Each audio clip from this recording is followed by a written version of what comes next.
On है। चलो heading डालो।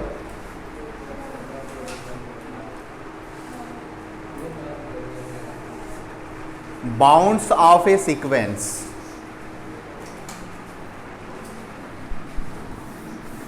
Bounds of A sequence.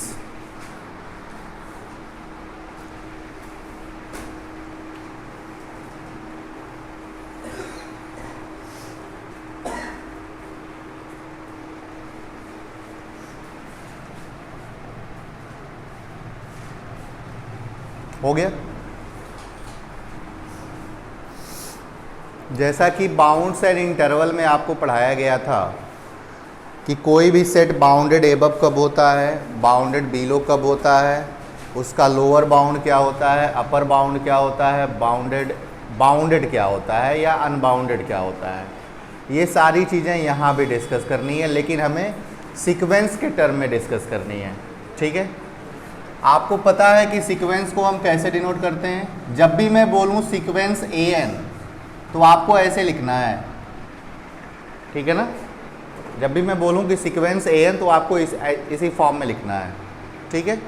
तो ये सीक्वेंस AN जो है हमारा बाउंडेड बिलो कहलाएगा यदि एक ऐसा रियल नंबर k एग्जिस्ट करे सच दैट AN इज,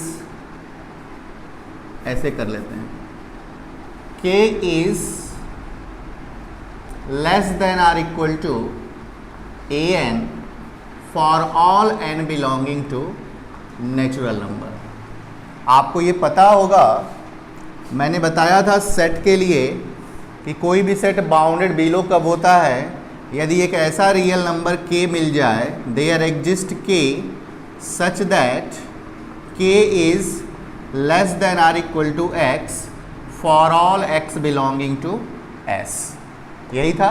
और इस k को हम क्या कहते थे, this is lower bound.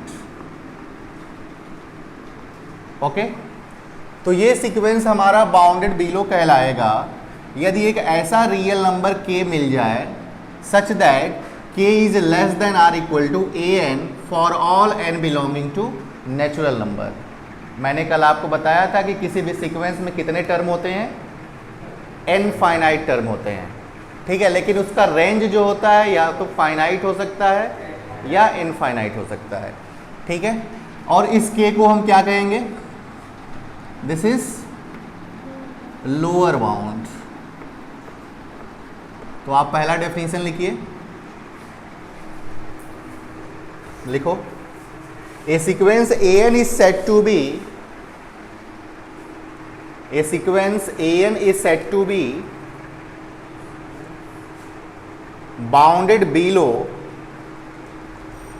a sequence AN is said to be bounded below sequence, bounded below sequence if there exists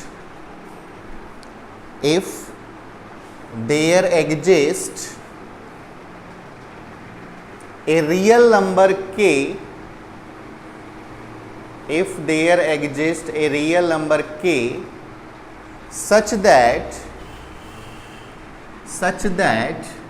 k less than or equal to AN, k less than or equal to AN for all n belonging to natural number, for all n belonging to natural number,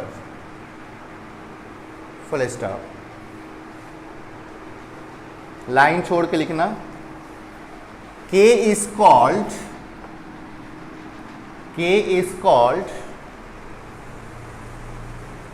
lower bound of the sequence AN, k is called lower bound of the sequence AN, of the sequence AN।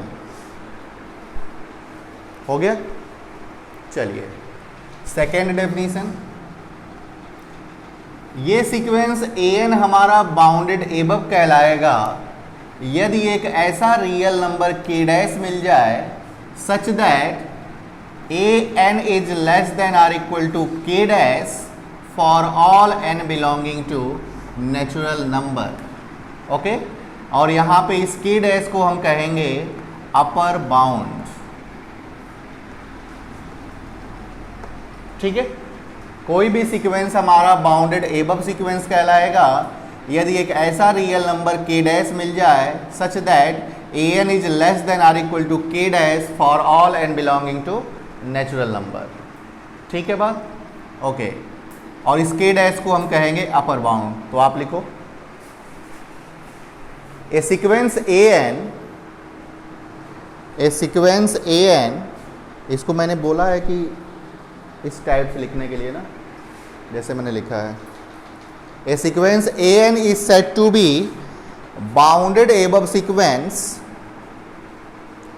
A sequence an is said to be bounded above sequence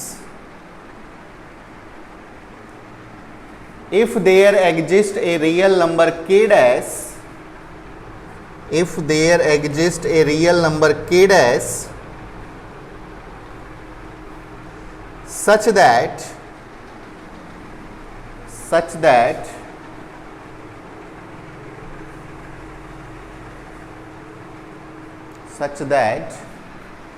this an less than or equal to k dash for all n belonging to natural number, for all n belonging to natural number। हो गया? चलो line छोड़ के लिखना, k dash is called upper bound of the sequence an। k dash is called upper bounds of the sequence an। हो गया?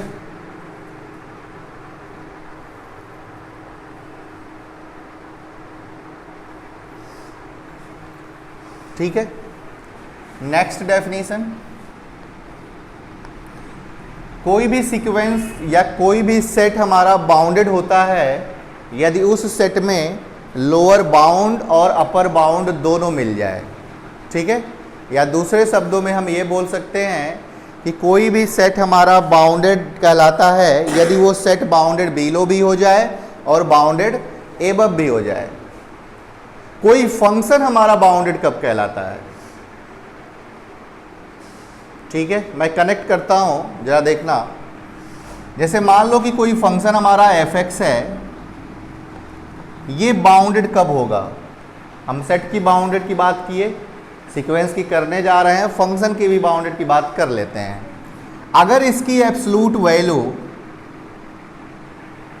ठीक है, अगर इसकी absolute value less than or equal to एक रियल नंबर m हो जाए for all x belonging to domain, तो उस केस में ये जो फंक्शन f होता है ये हमारा बाउंडेड होता है। For example take f(x) is equal to sine x, take f(x) is equal to sine x। अब जरा देखो, इसका हमें लेना है एब्सोल्यूट वैल्यू। मैं थोड़ी सी चीजें और आपको बता दूं, साइन x का ग्राफ हम बना लेते हैं।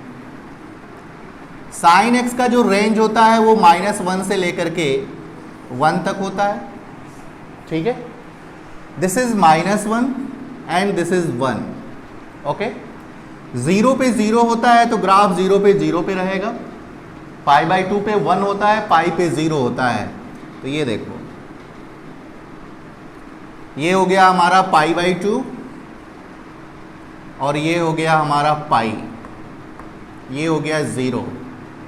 फिर यहां से ये ग्राफ उठेगा -π/2 पे -π/2 पे -1 और -π/2 और ये पाई पे हमारा 0, -π पे 0।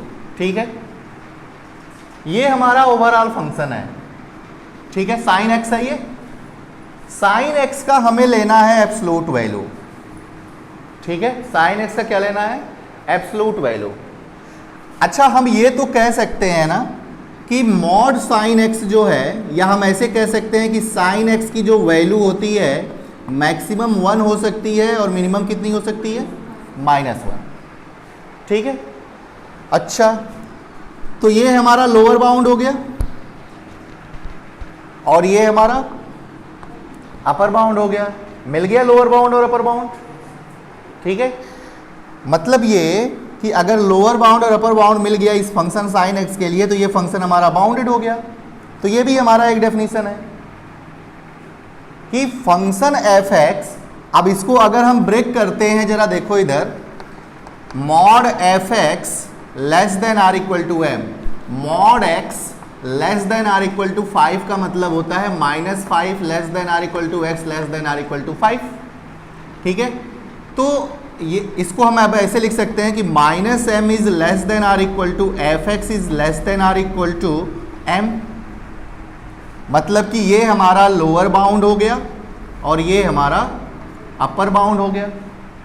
ठीक है, इसका मतलब ये है कि इस फंक्शन एफ एक्स को बाउंडेड बोलने के लिए हम ये कहेंगे कि there exist two real number m and -m such that -m is less than or equal to fx is less than or equal to m, then we say that fx is bounded। ठीक है, अब जरा आओ, अब मैं यहां से कैसे इसको देख लेते हैं। ये हमारा साइन x का ग्राफ है। जब हम मॉड लगाएंगे ना तो मॉड का मतलब होता है कि सारी वैल्यू पॉजिटिव होगी। अब ये जो निगेटिव वैल्यू दिख रही है ना, ये ऊपर की तरफ शिफ्ट कर जाएगी। ऊपर की तरफ जब शिफ्ट करेगा तो इसका ग्राफ कुछ यूं बनेगा ये, और ये जो नीचे आएगा इसका भी ग्राफ ऊपर उठ जाएगा। ये मैं मिटा देता हूं। अब ये जो ग्राफ हुआ,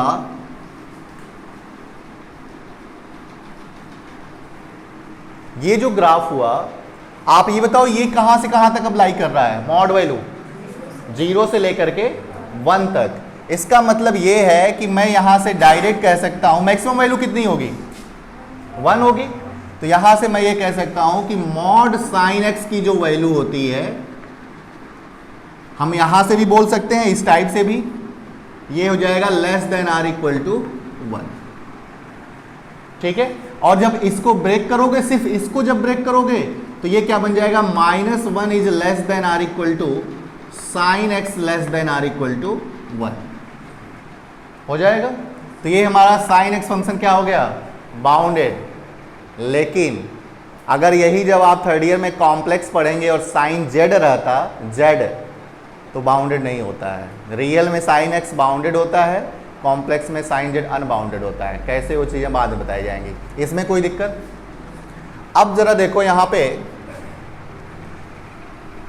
हाँ, तो मैं सीक्वेंस an की बात में करने जा रहा था। तो ये सीक्वेंस जो है ये हमारा बाउंडेड कहलाएगा यदि ये सीक्वेंस बाउंडेड बिलो हो जाए और बाउंडेड एबव हो जाए।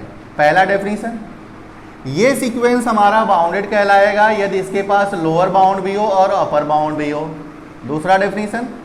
तीसरा, ये सीक्वेंस हमारा बाउंडेड कहलाएगा यदि दो रियल नंबर k और k डैश इस प्रकार से एग्जिस्ट करें कि k is less than or equal to an less than or equal to k dash. यदि ऐसा हो गया तो उस केस में भी ये सीक्वेंस कैसा होगा, हमारा बाउंडेड होगा for all n belonging to natural number. Okay, दूसरी बात, नेक्स्ट डेफिनेशन चौथा, ये सीक्वेंस हमारा बाउंडेड कहलाएगा यदि इस सीक्वेंस की absolute value less than or equal to एक ऐसा रियल नंबर मिल जाए m for all n belonging to natural number, तो उस केस में ये सीक्वेंस हमारा क्या होगा, बाउंडेड। तो चार डेफिनेशन मैंने आपको बताया बाउंडेड सीक्वेंस का। यदि ऐसी बात नहीं हो पा रही है तो उस केस में सीक्वेंस कैसा होगा, अनबाउंडेड हो जाएगा। ठीक है बात, तो आप लिखो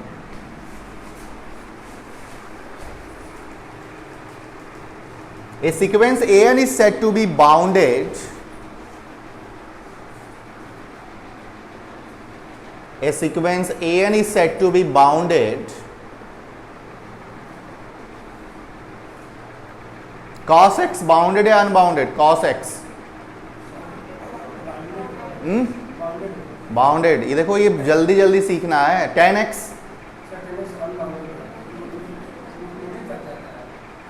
ग्राफ याद आ रहा है,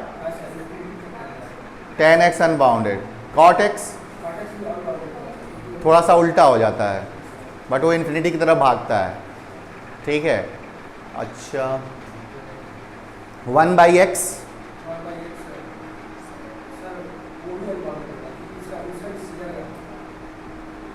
जो लोग नहीं बोल पा रहे हैं, जब ग्राफ आपको मैथमेटिकल ऐसे चेक करना थोड़ा सा कठिन होता है, हर फंक्शन का हम नहीं चेक कर सकते हैं, ठीक है। जब ग्राफ सीख जाओगे तो ये सारी चीज़ें विजुलाइज होंगी, हाँ ये बाउंडेड होगा, ये अनबाउंडेड होगा, हाँ वो भी इन्फिनिटी की तरफ जाएगा। हम बताए तो थे एक बार 1/x का ग्राफ, पहले ही क्लास में बताया था मैंने, भूल जाता है क्यों?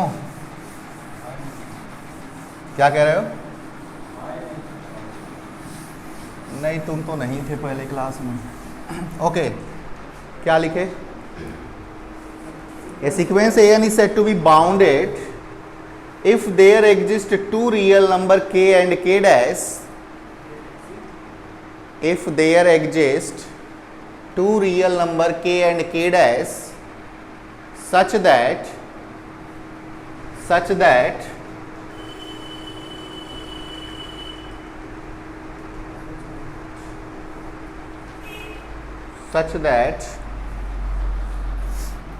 ये लिख लो, such that this for all n belonging to natural number, for all n belonging to natural number, हो गया? चलो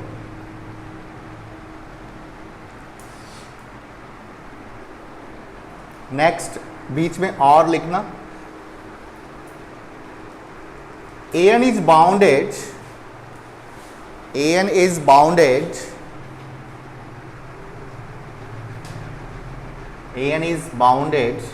if there exists some positive real number,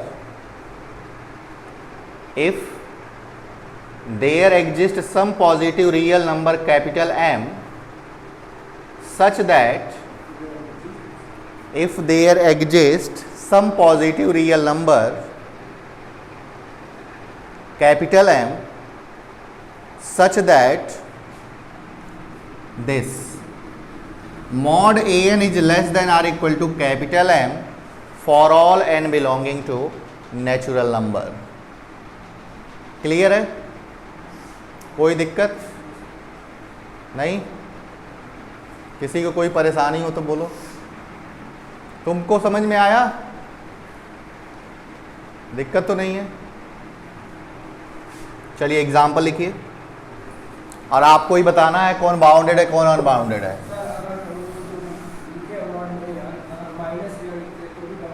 हाँ यहाँ पे मॉड माइनस an, तो उसका मतलब पॉजिटिव ही है, ये नहीं है।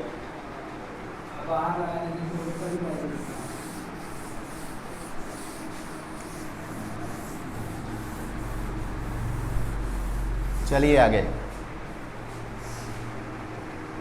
लिखो। पहला एग्जाम्पल n², दूसरा 1/n, तीसरा -1 to the power n, 1 plus -1 to the power n, -1 to the power n into n, -1 to the power n minus 1 upon factorial n,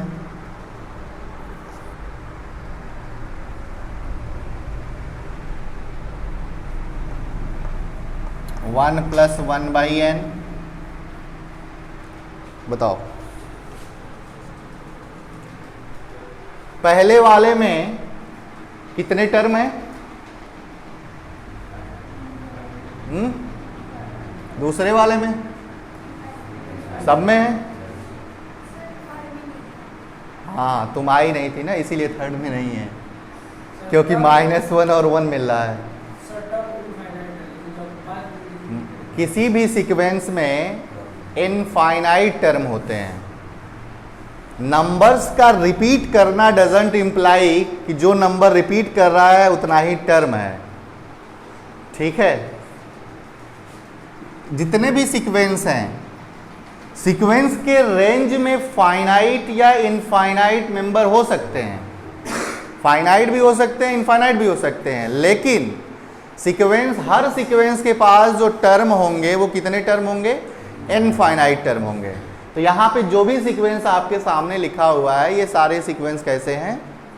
infinite term वाले हैं। ठीक है, चलो पहला बताओ, बाउंडेड या अनबाउंडेड? बोलो। एज लाइक सीक्वेंस सेट की तरह सोचो ना, ये तो मैंने सब कराया हुआ है। पहला बाउंडेड होगा, very good. 1 4 9 16 25 and so on. ये बाउंडेड है। लोअर बाउंड क्या है? अपर बाउंड क्या है? अपर बाउंड क्या है? एग्जिस्ट नहीं कर रहा है, तो कहानी खत्म। दिस इज बाउंडेड या अनबाउंडेड? दोनों अगर होता, अच्छा ये बताओ, ये बाउंडेड बिलो है? हाँ है, क्योंकि लोअर बाउंड है। बाउंडेड एबव नहीं है, क्योंकि हमारे पास बड़ी वाली वैल्यू नहीं है। तो ओवरऑल ये सीक्वेंस कैसा हो जाएगा? अनबाउंडेड। ठीक। दूसरा 1/n, 1/2, 1/3, 1/4, ये बताओ बाउंडेड या अनबाउंडेड? अनबाउंडेड।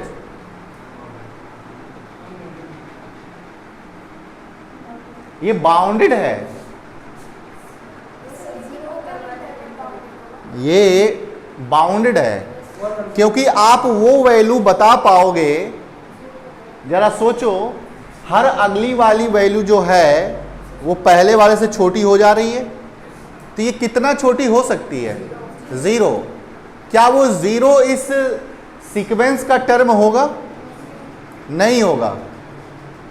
ठीक है ना, एग्जैक्ट 0 अगर आ जाता तब तो आप कहते कि सीक्वेंस का टर्म है, लेकिन वो 0 जो है इस सीक्वेंस का टर्म नहीं होगा, लेकिन 0 जो होगा इसका लोअर बाउंड हो जाएगा। Upper bound is 1, so sequence is bounded above. ठीक है, lower bound is 0, but 0 does not belonging to sequence 1/n। तो ओवरऑल ये क्या हो जाएगा? मैं बस इतना लिख रहा हूं, आप लोग समझ रहे हो ना? चलो ये बताओ, -1 to the power n, एक डेफिनेशन और लिखो बाउंडेड का, R करके। A sequence an is said to be bounded. A sequence an is said to be bounded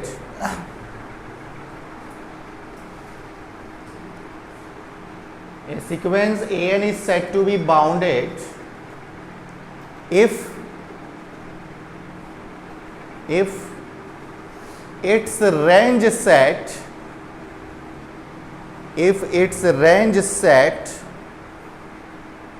is bounded, if its range set is bounded। ठीक है, चलो इधर बताओ, पहला टर्म क्या आएगा? दूसरा,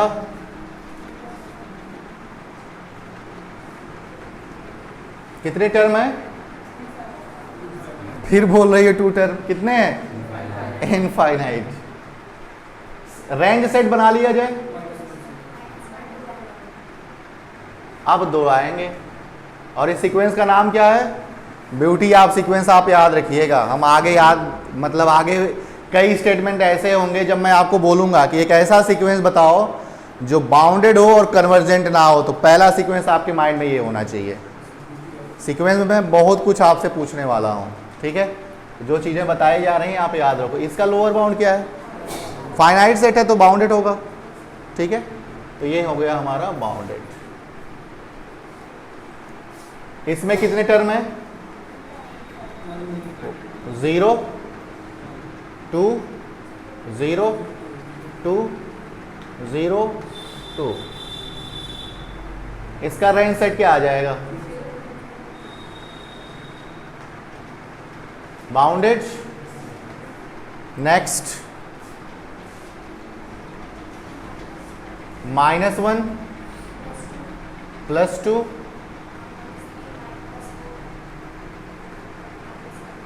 लोअर बाउंड क्या है? -1 लोअर बाउंड है।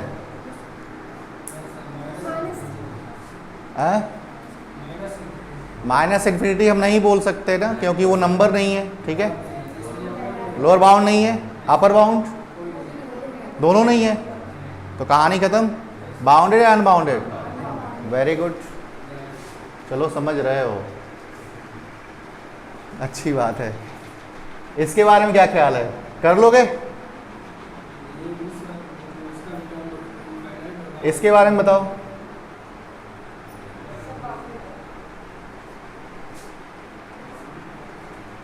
कर लो, ये दोनों कर लो।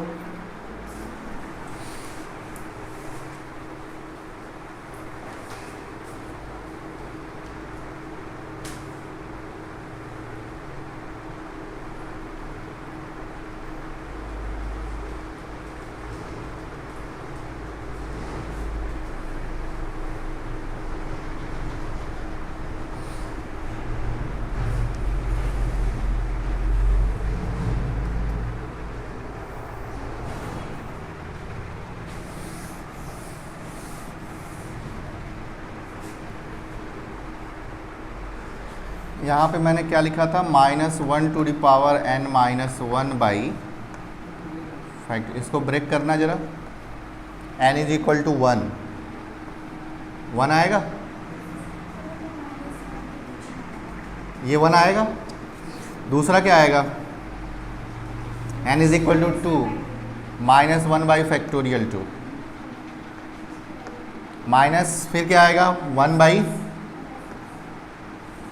Factorial 3 -1 by factorial 4 1 by factorial -1 by factorial 6। चलो इसको बता देते हैं, थोड़ा समझना जरा। ये 1, ये 1 बाई 6, ये 5 चौको 20, 20 तिहाई 60 दूनी 120। ऐसे ही तो टेबल हम लोग याद किए थे बचपन में। तो 1 बटे कितना हुआ, 120। चलो इसके बारे में क्या ख्याल है, -1 बाई 2। इसके बारे में क्या ख्याल है, 4 तिहाई 12, 12 दूनी 24, 24 ना केवल। तो ये हो गया -1 बाई 24। इसके बारे में क्या ख्याल है, 120 में 6 का गुणा कर दो, 720 -1 बाई 720। ठीक है बात, रुक जाओ, हम समझ रहे हैं, तुम समझ रहे हो। पहले पॉजिटिव वाला देख लो। Positive 1 by 6, 1 by 120। ये तो पक्की बात है ना, अगर मैं इन 3 नंबर्स को लेता हूँ तो 1 बाई 120 जो होगा छोटा होगा 1 बाई 6 से, और 1 बाई 6 छोटा होगा 1 से। अब जितने भी ये पॉजिटिव टर्म आएंगे सीक्वेंस वाले, वो सारे ही इधर लाई करेंगे। बात समझ में आ रही है? तो मैं मान लेता हूँ कि यहाँ पे 1 है, तो कहीं न कहीं ये 1 बाई 6 होगा, कहीं न कहीं 1 बाई 120 होगा। ठीक है बात। बाकी जो भी टर्म आएंगे वो इधर आएंगे। नेगेटिव वाला लेते हैं। आप देख पा रहे होंगे नेगेटिव वाले में, इसको पॉजिटिव सपोज करो कुछ देर के लिए, कुछ देर के लिए पॉजिटिव सपोज करो। तो 1 बाई 720 जो है ये छोटा है किससे, पॉजिटिव में। ये किससे छोटा होगा, 1 बाई 24 से, और 1 बाई 24 किससे छोटा होगा, 1 बाई 2 से। माइनस से इसमें मल्टीप्लाई करते हैं तो इनइक्वलिटी जो होती है चेंज हो जाती है। तो -1 by 720 is less then -1 by 24 is less then, sorry this is greater than this is greater than, और ये हो जाएगा -1/2। अब आप जो भी निगेटिव वाले टर्म लोगे वो किधर लाई करेंगे? कुछ गलत तो नहीं हो रहा है? सही है। तो ये हो गया हमारा -1/2। ठीक, -1/2 से बड़ी वाली वैल्यू क्या है? तो यहां पे आ जाएगी -1/24, और इससे बड़ी क्या है? -1/720। अब आप जितने भी निगेटिव वाले नंबर लोगे वो सारे इधर लाई करेंगे। तो सबसे बड़ी छोटी वैल्यू और सबसे बड़ी वैल्यू, इसका मतलब ये है कि सीक्वेंस जो an है वो लाई कर रहा है कैसा? 1 और -1/2 के बीच में। जो less than or equal to लिखा होता है ना, दोनों में से एक बात सही होनी चाहिए। ठीक है ना, दोनों में से एक बात सही होनी चाहिए। कोई दिक्कत यहाँ तक? तो ये सीक्वेंस हमारा कैसा है? बाउंडेड। कोई भी कैलकुलेशन थोड़ा अपना आराम से किया करो, कोई दिक्कत नहीं है, जल्दबाजी नहीं। हम खुद जल्दी करेंगे गलती कर देंगे। ठीक है, चलो आगे। तो ये सीक्वेंस हमारा बाउंडेड है। अब चलते हैं थोड़ा आगे।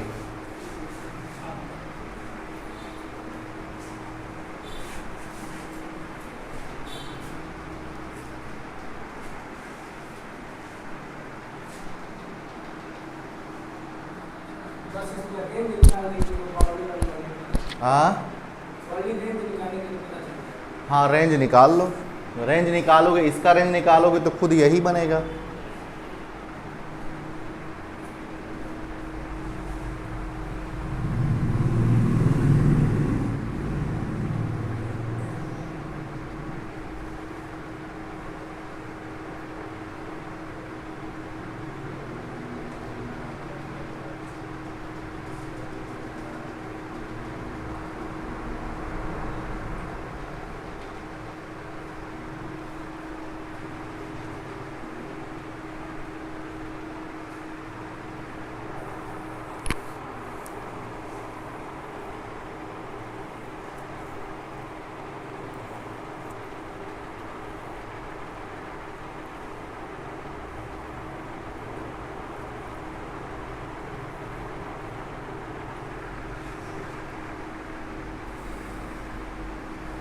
हो गया?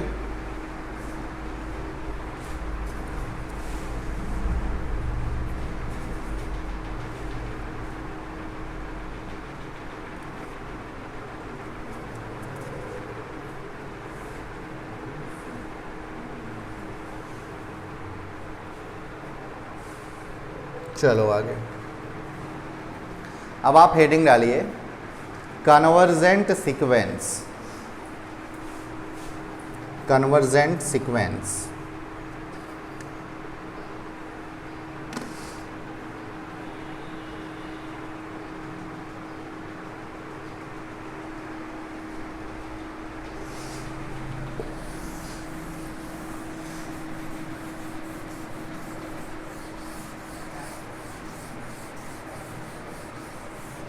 अलजेब्रा की क्लास थी क्या आज? एलपीपी की क्लास थी।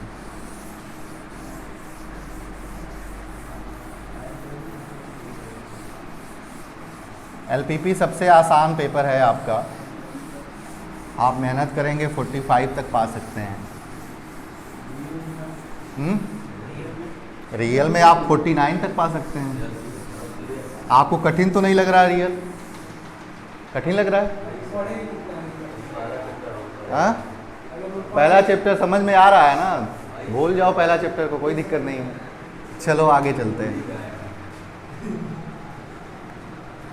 देखो, मैंने अभी आपको हेडिंग बोला है कन्वर्जेंट सीक्वेंस। प्रश्न ये है कि कोई भी सीक्वेंस हमारे पास, मान लो an अगर है, कोई सीक्वेंस an है हमारे पास, तो ये सीक्वेंस कन्वर्जेंट कब होगा? अगर ये सीक्वेंस कन्वर्जेंट होगा तो किसी एक पर्टिकुलर पॉइंट पे जाके वो कन्वर्स कर रहा होगा।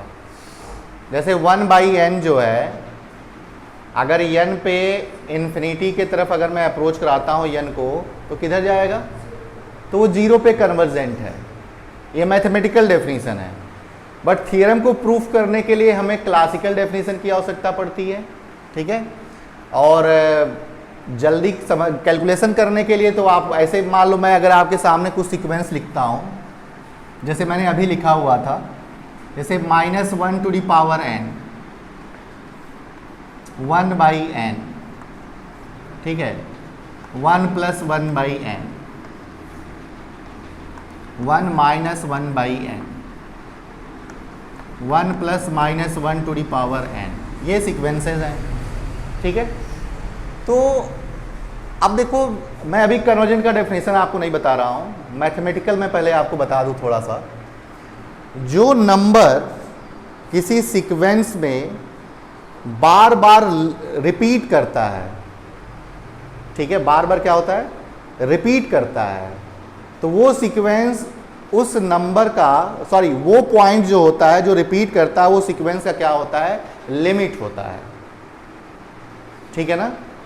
अच्छा, जैसे मान लो अगर मैं पहले वाले में पूछूं तो क्या है, -1 टू द पावर n, उसमें कौन कौन से नंबर रिपीट कर रहे हैं, 1 और -1। और मैं अभी आपको एक थ्योरम कराऊंगा कि अगर कोई सीक्वेंस कन्वर्जेंट है तो वो एक यूनिक पॉइंट पे जाकर के कन्वर्ज करता है, और मैंने अभी बताया कि जो नंबर बार बार रिपीट करता है वही उसका लिमिट होता है।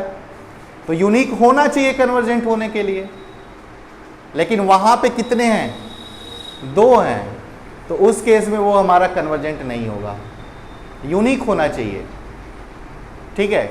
दूसरे वाले में देखो,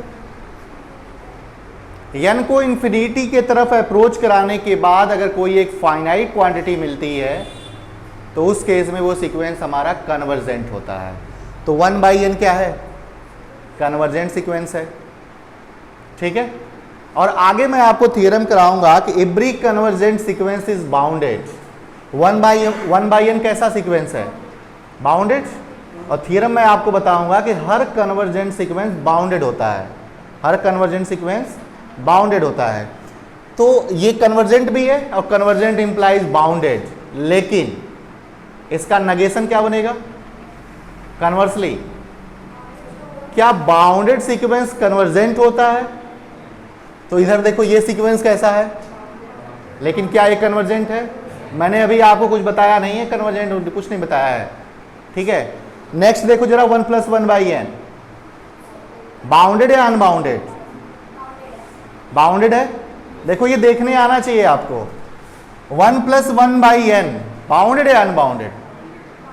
अच्छा जरा सोचो, अभी जो थ्योरम मैंने बोला वो आगे मैं कराऊंगा अभी, कि every convergent sequence is bounded. अगर आपको कुछ पल के लिए ऐसा लग रहा है कि आप इजीली नहीं बता पा रहे हैं कि ये हमारा बाउंडेड है कि नहीं, ठीक है, अगर ये कन्वर्जेंट हो गया तो डायरेक्ट कह सकते हैं कि बाउंडेड है। इस पे लगाओ n टेंडिंग टू इन्फिनिटी, क्या आएगा, 1 फाइनाइट क्वांटिटी है तो ये कन्वर्जेंट है, और कन्वर्जेंट इंप्लाइज बाउंडेड, तो कहानी खत्म। ये सीक्वेंस कैसा है, बाउंडेड है, ठीक। ये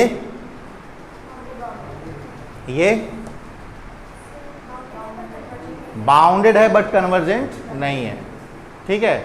आगे मैं बहुत सारे एग्जांपल ऐसे कराऊंगा। चलो आगे ये समझ लेते हैं कि ये सीक्वेंस an जो है वो किसी पर्टिकुलर पॉइंट L पे कन्वर्जेंट होगा यदि for given epsilon greater than 0 such that mod an minus L is less than epsilon for all n greater than or equal to n। मैं फिर से रिपीट करता हूं, कोई सीक्वेंस an L पे कन्वर्जेंट होगा यदि for given epsilon if for given epsilon greater than 0 there exists for some positive integer m such that mod an minus L is less than epsilon, ठीक है। अगर ऐसी बातें हो रही हैं तो उस केस में ये सीक्वेंस हमारा कन्वर्जेंट होगा। This is classical definition, epsilon is the very smallest quantity but positive, ठीक है। इसका मैथमेटिकल डेफिनेशन क्या होगा, सिंपली आप कोई सीक्वेंस अगर आपको दिया हुआ है, इस सीक्वेंस पे n tending to infinity operate करो, अगर ऑपरेट करने के बाद कोई फाइनाइट क्वांटिटी आती है, फाइनाइट क्वांटिटी, तो उस केस में सीक्वेंस जो होगा वो हमारा क्या हो जाएगा, कन्वर्जेंट हो जाएगा। ठीक है, तो ये है हमारा क्लासिकल डेफिनेशन और ये है हमारा मैथमेटिकल डेफिनेशन। तो पहले लिखो classical definition. A sequence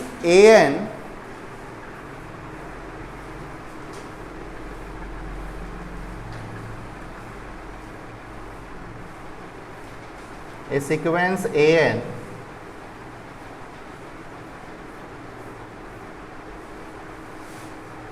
is said to converge to a number L, is said to converge to a number L, converge to a number L if given any epsilon greater than 0, if given any epsilon greater than 0, any epsilon greater than 0,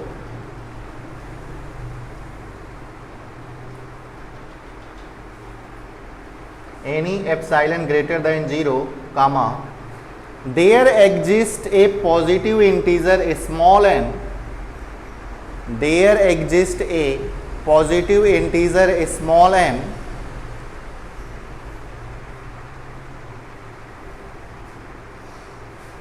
bracket में लिख लेना depending on epsilon, depending on epsilon, bracket close, such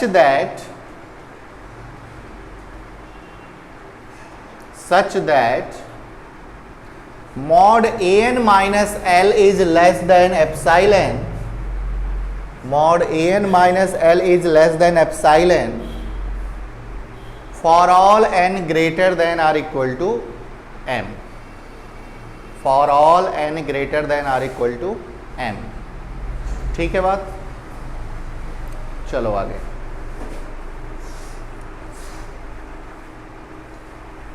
full stop.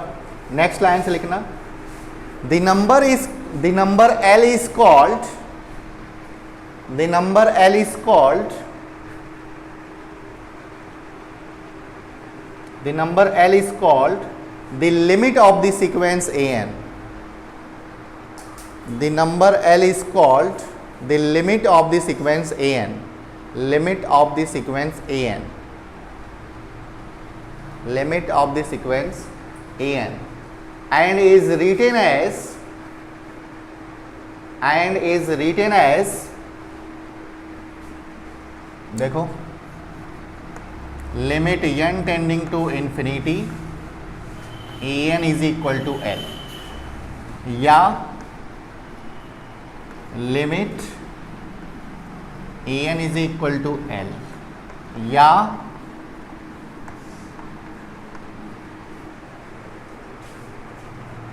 L पे converse कर रहा है, L पे converse कर रहा है, L पे कन्वर्स, ये सिंबल है कि an L पे कन्वर्स कर रहा है।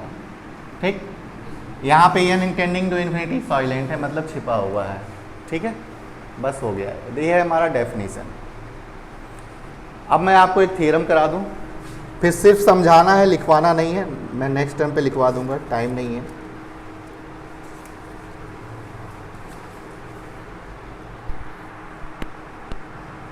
क्वेश्चन लिख लो,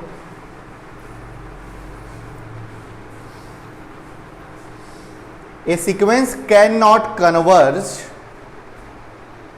a sequence cannot converge to more than one limit, a sequence cannot converge to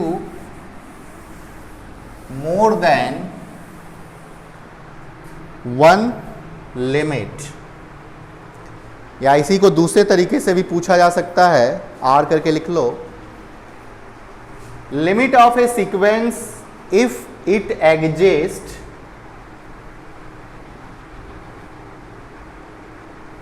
if it exists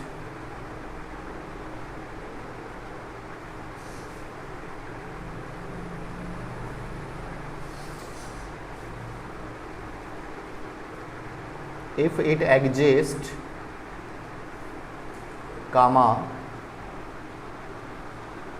is unique, मतलब कि अगर किसी सीक्वेंस का लिमिट एग्जिस्ट करता है तो आप सिद्ध करिए कि क्या होगा, वो यूनिक होगा। ठीक है, चलो इसको समझा दें आपको।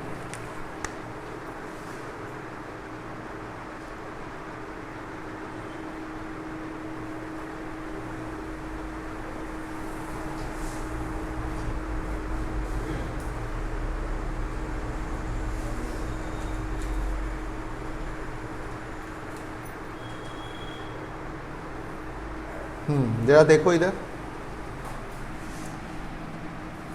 मान लो कोई सीक्वेंस है हमारे पास an, ठीक है। मैं कुछ पल के लिए ये कह दूं कि ये सीक्वेंस जो है वो L1 पे कन्वर्ज कर रहा है और ये सीक्वेंस हमारा L2 पे कन्वर्ज कर रहा है, ठीक है। और हम ये भी कह दें कि यहाँ पे L1 और L2 जो हैं वो आपस में बराबर नहीं है, ठीक। पहला सपोजिशन हमारा यही है कि हमारे पास एक सीक्वेंस है, हमें ये प्रूफ करना है कि सीक्वेंस की लिमिट अगर एग्जिस्ट करती है तो सिद्ध करो कि उसके पास सिर्फ एक लिमिट होगा, या दूसरे शब्दों में कि सीक्वेंस एक से ज़्यादा किसी पॉइंट पे कन्वर्ज नहीं कर सकता है, ठीक है। तो हमने क्या किया, हमारे पास सीक्वेंस an है जिसके पास दो लिमिट पॉइंट है L1 और L2, और L1 और L2 दोनों आपस में बराबर नहीं है। तो फाइनली हमें ये प्रूफ करना है कि L1 और L2 दोनों अलग अलग नहीं बल्कि क्या हैं, दोनों आपस में बराबर हैं। हमें यहां तक पहुंचना है, ठीक है। अब जरा सोचो कैसे पहुंचेंगे, जरा इधर देखो। L1 is equal to L2, ठीक है, यहां तक पहुंचना है। इसके पहले क्या हो सकता है, जरा सोचो। L1 minus L2 is equal to 0। इसके पहले और क्या हो सकता है, जरा सोचो। क्या mod L1 minus L2 is equal to 0 हो सकता है, ठीक है। इसके पहले और क्या हो सकता है,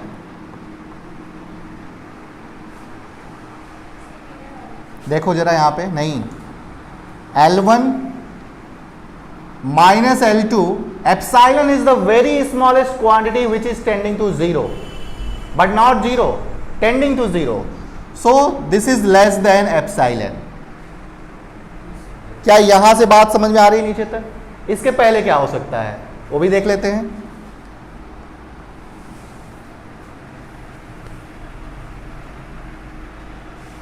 ओके, इधर देखो, क्या ऐसा हो सकता है L1 minus an plus an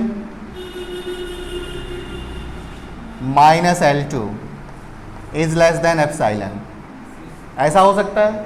तो इसके पहले और क्या होगा, अब चलते हैं ऊपर से, ठीक है। ये बात समझ में आ गई इतना?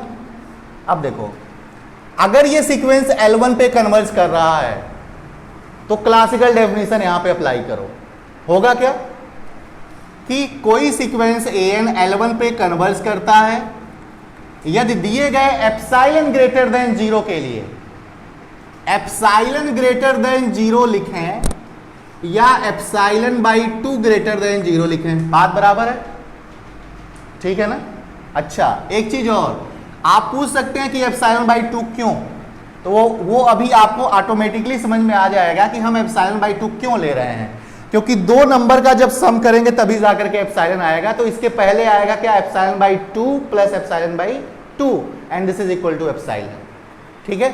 तो एप्सिलॉन बाई 2 ग्रेटर देन 0, मैं यहां पे भी लिख सकता हूं कि an अगर L1 पे कन्वर्ज करता है तो एप्सिलॉन ग्रेटर देन 0 या epsilon by 2 greater than 0 such that there exist a positive real number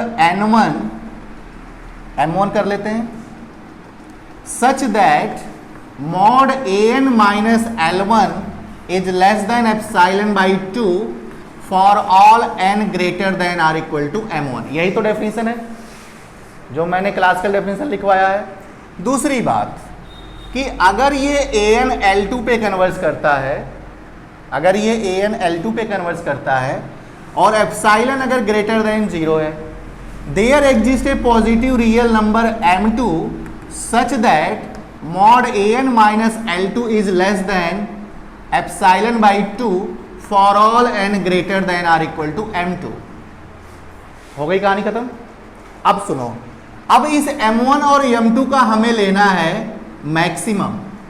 तो मैं कुछ पल के लिए मान लेता हूं कि m जो है वो मैक्सिमम है किसका, m1 और m2 का। ठीक है, तो उस केस में क्या होगा, अब ये दोनों जो इनइक्वलिटी है वो हमारा सेम रहेगा, बस यहां पे क्या आ जाएगा, n greater than or equal to m and n greater than or equal to also m। तो मैं ये दो लाइन लिख नहीं रहा हूं, मैं थोड़ा सा डायरेक्ट काम कर रहा हूं। अब जरा देखो, mod of L1 minus L2 and this is equal to L1 minus an plus an minus L2 लिख सकते हैं। ठीक है बात, ओके। आपको ये पता होगा कि मॉड a प्लस बी क्या होता है, this is less than or equal to mod a plus mod b। इसका यूज करते हैं यहां पे, तो ये हो जाएगा हमारा, this is less than or equal to an minus L1 लिख सकते हैं, माइनस से कोई फर्क नहीं पड़ेगा, प्लस an माइनस L2। कोई दिक्कत, इसकी वैल्यू कितनी, एप्सिलॉन बाई 2। मैं दो लाइन यहां पे छोड़ा हूं, आप नोट मत करिएगा, नेक्स्ट स्टेप पे मैं लिखवा दूंगा, दो लाइन में छोड़ा हूं। तो इसकी वैल्यू कितनी हो जाएगी, लेस देन या less than or equal to, सिर्फ less than. This is less than epsilon by 2 plus epsilon by 2 and this is equal to epsilon. तो ओवरऑल ये वैल्यू क्या हो गई, लेस देन एप्सिलॉन। तो कहां तक आ गए हम, mod of L1 minus L2 is less than epsilon. कहां पे है, यहां पे, और इसके बाद आपको कर लेना है। ठीक है, तो यहां से हमने ये सिद्ध कर दिया कि जो मैंने दो सीक्वेंस लिया हुआ था an का, L1 और L2 दो पे कन्वर्ज कर रहे थे, लेकिन लास्ट में क्या हुआ, ये दोनों अलग अलग नहीं बल्कि दोनों आपस में क्या है, बराबर है। यहाँ से हम कह सकते हैं कि कोई भी सीक्वेंस एक से ज़्यादा किसी पॉइंट पे कन्वर्ज नहीं कर सकता है, या दूसरे शब्दों में कह सकते हैं कि अगर कोई सीक्वेंस कन्वर्ज कर रहा है तो सिर्फ और सिर्फ, और लिमिट अगर एग्जिस्ट करती है तो वो क्या होगा, यूनिक होगा। बंद कर दो उसको। कुछ पूछना है किसी को, चलो फिर नेक्स्ट।